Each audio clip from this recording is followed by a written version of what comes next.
तो आज अपन समझते हैं एंडोक्राइन सिस्टम। ये देखिए दोनों मेल और फीमेल के अंदर ये एंडोक्राइन सिस्टम का पूरा ये एंडोक्राइन ग्लैंड्स बनी हुई है। एंडोक्राइन सिस्टम में ओनली अपन पढ़ते हैं एंडोक्राइन ग्लैंड्स।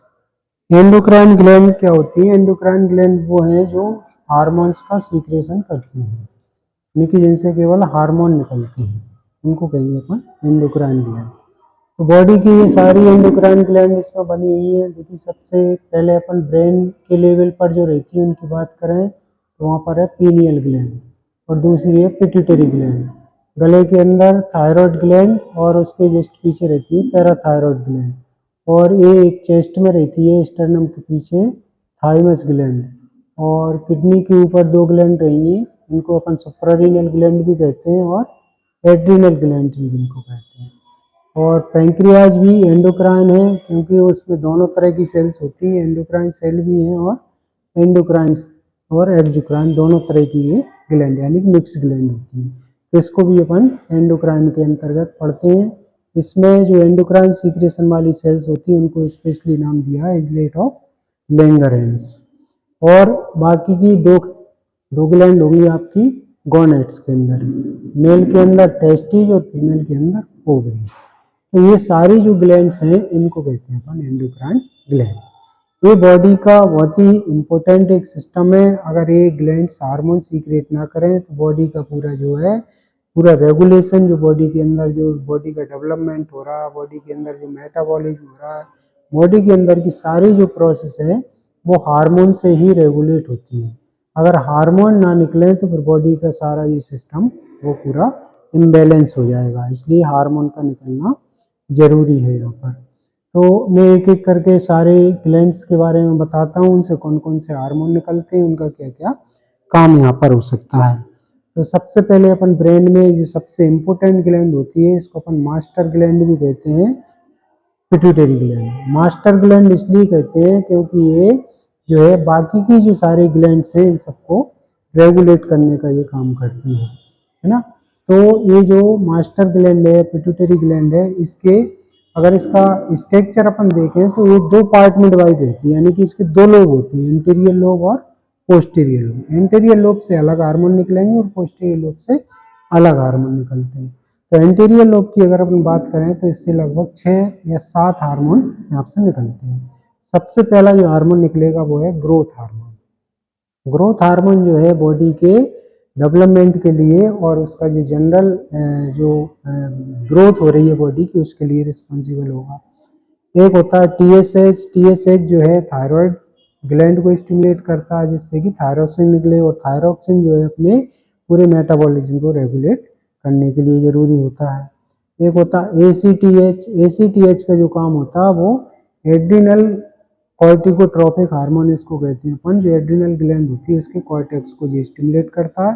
फिर वो कॉर्टेक्स से जो है 3 हार्मोन निकलते हैं, मिनरलोकॉर्टिकॉइड्स, ग्लूकोकॉर्टिकॉइड्स और सेक्स हार्मोन। तो उन दोनों तीनों को निकालने के लिए ये एड्रिनल कॉर्टेक्स को स्टिमुलेट करना जरूरी होता है, जो कि फिर वो उससे जो तीनों हार्मोन निकलेंगे वो मिनरल्स के मेटाबॉलिज्म के लिए जरूरी होंगे, ग्लूकोज के मेटाबॉलिज्म के लिए जरूरी होंगे और एक सेक्सुअल डेवलपमेंट के लिए, सेकेंडरी सेक्सुअल कैरेक्टर्स के लिए जरूरी होते हैं।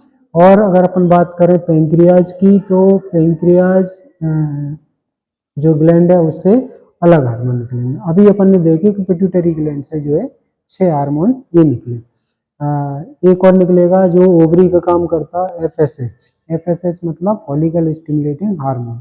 फॉलिकल स्टिमुलेटिंग हार्मोन देखिए ये ओवरी बनी हुई है, इसमें ये फॉलिकल्स हैं, इनको स्टिमुलेट करके वो ओवम को बनाएगा। सबसे पहले तो ये जब स्टिमुलेट होते हैं फॉलिकल तो इनसे एक और हार्मोन निकलता है ईस्ट्रोजन। ये ईस्ट्रोजन जो हार्मोन निकलेगा वो इस फॉलिकल में अंडा बनाने के लिए, ओवम को डेवलप करने के लिए रिस्पॉन्सिबल होगा। इसी रिलेटेड एक हार्मोन और निकलता है, उसको कहते हैं अपन LH, luteinizing hormone. Luteinizing hormone क्या करेगा कि जब ये फॉलिकल के अंदर अंडा बन के जो पूरी तरह से मैच्योर हो जाएगा तो उस फॉलिकल को फाड़ देगा, फाड़ के ओवुलेशन हो जाएगा, अंडा बाहर चला जाएगा और जो फटा हुआ फॉलिकल है वो एक ग्लैंड में कन्वर्ट हो जाता है जिसको कहते हैं कार्पस ल्यूटियम। और कार्पस ल्यूटियम से फिर एक नया हार्मोन निकलता है जिसको कहते हैं अपन प्रोजेस्टेरोन। तो ईस्ट्रोजन नहीं निकल जाएगा एफएसएच की स्टिमुलेशन से, वो प्रोजेस्टेरोन निकलेगा फिर LH के स्टिमुलेशन से। तो ओवरी से भी फिर दो हार्मोन निकलते हैं, जो दोनों हार्मोन निकलेंगे किसके कारण, एक FSH के स्टिमुलेशन से और दूसरे LH के स्टिमुलेशन से। एक हार्मोन और एंटी पिट्यूटरी से निकलता है जिसका नाम है प्रोलैक्टिन। प्रोलैक्टिन जो हार्मोन होता है वो मेमोरी ग्लैंड को स्टिमुलेट करता है, यानी कि फीमेल्स के अंदर जो ब्रेस्ट के अंदर जो ग्लैंड्स हैं उनको कहते हैं अपन मेमोरी ग्लैंड, और वो मेमोरी ग्लैंड को स्टिमुलेट करने से वहाँ पर मिल्क का प्रोडक्शन होता है। तो मिल्क प्रोडक्शन के लिए रिस्पॉन्सिबल जो हार्मोन है वो है प्रोलैक्टिन, इसको PRL कहते हैं। एक हार्मोन और एंटी पिट्यूटरी से निकलेगा जिसका नाम है MSH, मेलेनोसाइट स्टिमुलेटिंग हार्मोन। ये मेलेनोसाइट स्टिमुलेटिंग जो है स्किन के अंदर काम करेगा। स्किन के जो नीचे जो आपकी जो डर्मिस है उसमें बहुत सारे मेलेनोसाइट सेल्स होती हैं जो मेलेनिन को प्रोड्यूस करती हैं, और मेलेनिन से जो है स्किन को कलर मिल रहा है। तो मेलेनोसाइट को स्टिमुलेट करना भी जरूरी है। अगर मेलेनोसाइट स्टिमुलेट नहीं होगी तो फिर स्किन को कलर नहीं मिल पाएगा। तो जो MSH है वो क्या काम करेगा, मेलेनोसाइट को स्टिमुलेट करेगा जिससे कि मेलेनिन निकलते हैं। तो ये 7 हार्मोन जो है एंटीरियर पिट्यूटरी से निकलेंगे। ऐसे ही इसका जो दूसरा लोब होता है उसको कहते हैं अपन पोस्टीरियर पिट्यूटरी। पोस्टीरियर पिट्यूटरी से ओनली 2 हार्मोन निकलते हैं जिनको अपन ऑक्सीटोसिन और वेसोप्रेसिन के नाम से जानते हैं। वेसोप्रेसिन को अपन एंटी डायरेटिक हार्मोन भी कहते हैं। ऑक्सीटोसिन की अगर अपन फंक्शन की काम करें तो ऑक्सीटोसिन 2 जगह काम कर रहा है। ऑक्सीटोसिन एक तो यूट्रस पर, ये यूट्रस के कॉन्ट्रैक्शन के लिए रिस्पॉन्सिबल होता है, यानी कि जब मेंस्ट्रुअल साइकिल चलता है फीमेल के अंदर तब इसकी मात्रा बढ़ जाती है और ये यूट्रस में कॉन्ट्रैक्शन करता है जिससे कि मेंस्ट्रुअल फ्लो बाहर आता है ना। और दूसरी जब ये काम करेगा जब डिलीवरी के समय पर, यानी कि जब डिलीवरी होती है बेबी बाहर आता है, यूट्राइन कॉन्ट्रैक्शन के लिए जरूरी होता है ऑक्सीटोसिन, जिससे कि वो बेबी को आसानी से, यानी कि जो लेबर है वो आसानी से हो सके। दूसरा ऑक्सीटोसिन का जो फंक्शन होता है वो ब्रेस्ट के ऊपर होता है, पर ब्रेस्ट में अभी अपन ने देखा था कि एंटीरियर पिट्यूटरी से प्रोलैक्टिन निकल रहा था वो मिल्क प्रोडक्शन के लिए, लेकिन मिल्क बाहर कैसे आएगा, बाहर जब आएगा जब ब्रेस्ट में कॉन्ट्रैक्शन हो। तो ब्रेस्ट के कॉन्ट्रैक्शन के लिए जो रिस्पॉन्सिबल है वो है ऑक्सीटोसिन। तो ऑक्सीटोसिन जो हार्मोन है ब्रेस्ट को कॉन्ट्रैक्ट करता है जिससे कि आसानी से मिल्क बाहर आ सके और बच्चा उसको सक कर सके। तो इस तरह से ये जो है पहला जो हार्मोन है जो पोस्टीरियर पिट्यूटरी से निकलता है, ये एक्चुअली बनता तो हाइपोथैलेमस में है पर सीक्रेट होता है पोस्टीरियर पिट्यूटरी से। दूसरा जो हार्मोन निकल रहा है जिसको अपन वेसोप्रेसिन कहते हैं या ADH कहते हैं, एंटी डायूरेटिक हार्मोन, यानी कि ये डायूरेसिस को कम करके रीअब्जॉर्प्शन की प्रोसेस को बढ़ाता है। जितना भी ब्लड किडनी के अंदर चलता है उसमें से मैक्सिमम 90% के लगभग पूरा का पूरा जो है रीअब्जॉर्ब हो जाता है, और उस रीअब्जॉर्ब कराने में ये ADH का काम होता है। ADH वहाँ पर रीनल ट्यूब्यूल्स के अंदर रीअब्जॉर्प्शन की प्रोसेस को बना के रखता है जिससे कि यूरिन का एक्सक्रीशन कम होता है, डायूरेसिस कम हो जाता है, इसलिए इसको कहते हैं अपन एंटी डायूरेटिक हार्मोन। तो ये पिट्यूटरी से निकलने वाले हार्मोन्स थे। सेकेंड जो लार्जेस्ट ग्लैंड है जिसको बहुत इंपॉर्टेंट होता है बॉडी में वो है थायराइड ग्लैंड। थायराइड ग्लैंड से भी 2 हार्मोन निकलते हैं, एक थायरोक्सिन निकलता है, थायरोक्सिन 2 फॉर्म में निकलेगा यहाँ पर T3 एंड T4। फंक्शन दोनों का सेम होता है, पर ये है जो T3 में जो है 4 मॉलिक्यूल होते हैं आयोडीन के, T4 में 4 होते हैं और T3 में 3 होते हैं। T3 में 3 होंगे इसको तो ट्राइआयोडोथायरोनिन कहेंगे, और T4 में 4 होते हैं इसको टेट्राआयोडोथायरोनिन कहते हैं। वो जो है अपने पूरे मेटाबॉलिज्म के लिए रिस्पॉन्सिबल होता है।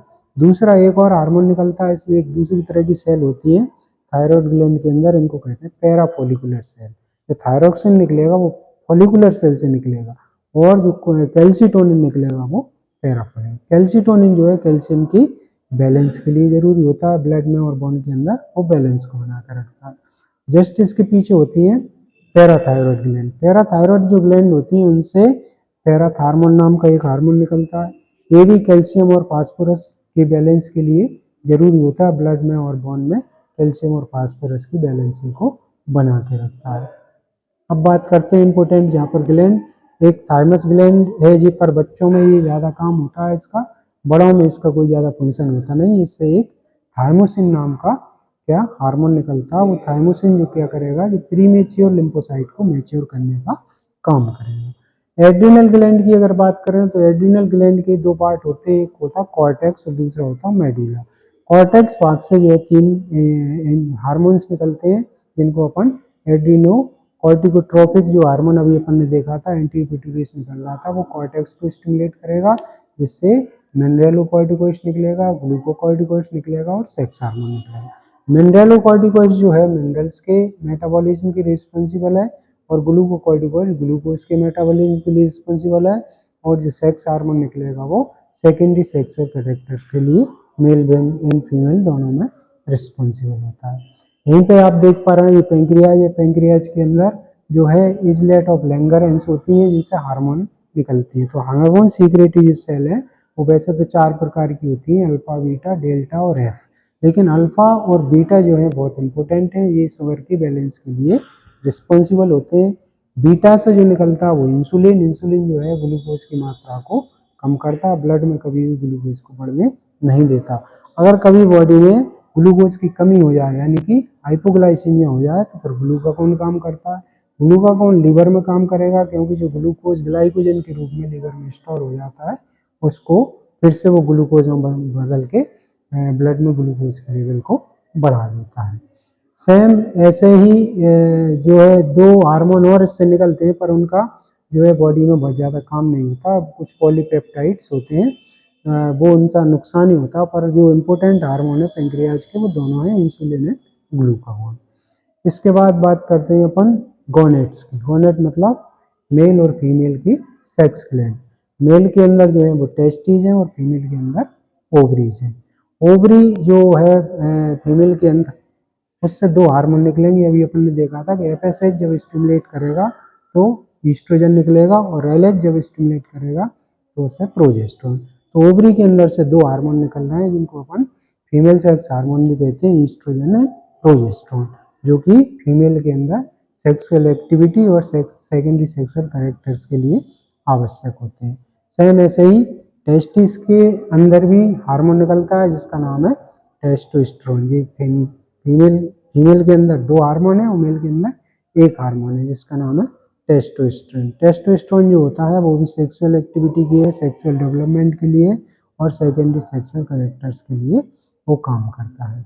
तो इस तरह से ये पूरा जो है एक एंडोक्राइन सिस्टम है जिसमें ये सारी एंडोक्राइन ग्लैंड्स होती हैं जो हार्मोन्स को सीक्रेट करती हैं। सारे हार्मोन्स के अपने अपने सभी फंक्शंस होते हैं।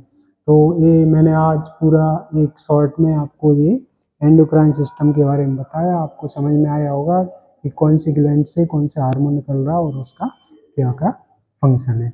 अगले वीडियो में फिर मिलते हैं एक नए टॉपिक के साथ। बहुत बहुत धन्यवाद।